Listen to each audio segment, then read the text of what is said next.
प्रभु यीशु मसीह के मधुर और मीठे नाम में आज दिनांक 29 मई दिन गुरुवार को आप सब श्रोताओं का हम स्वागत करते हैं। आज के दिन के लिए जो वचन है वो लिया गया है पहला थिस्सलुनीयों की पत्री उसका 5 अध्याय 16 और 18 पद। वचन कहता है, सदा आनंदित रहो, हर बात में धन्यवाद करो, क्योंकि तुम्हारे लिए मसीह यीशु में परमेश्वर की यही इच्छा है। प्रियो, आज के मनन के लिए जो शीर्षक है वो है हमेशा प्रशंसा करें। एक बार की एक छोटी सी कहानी है कि एक आदमी छत के ऊपर कुछ काम कर रहा था और एक एक कील को उठा के वो अपने मुंह में रखता, फिर वहाँ से चूंकि उसके लिए कोई सहारा नहीं था तो फिर अपने मुंह से निकाल के कील को दीवार में ठोकता और ऐसी प्रक्रिया वो कर रहा था।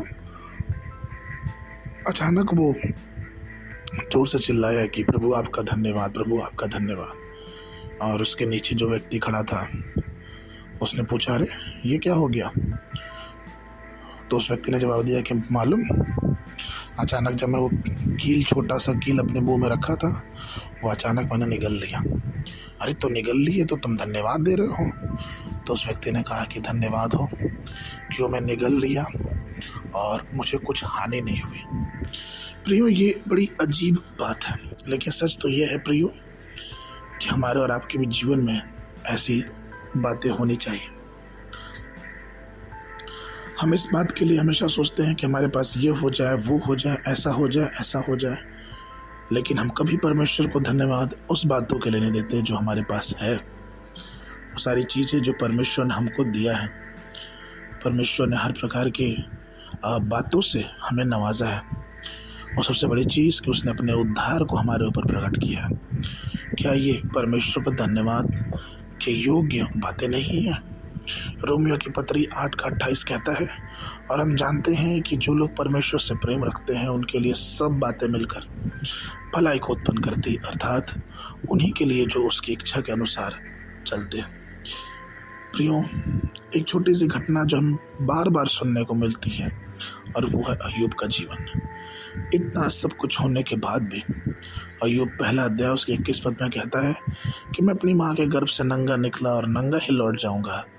यहोवा ने दिया और यहोवा ने लिया, यहोवा का नाम धन्य है।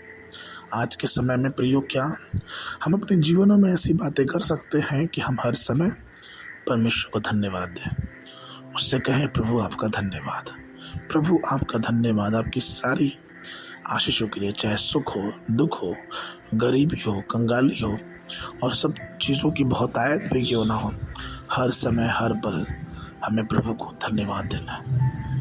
धन्यवाद की भेंट, प्रशंसा की भेंट उससे भाता है, इसलिए उससे प्रशंसा दें, उससे धन्यवाद दें, क्योंकि धन्यवाद से ही बड़े बड़े कार्य होते हैं।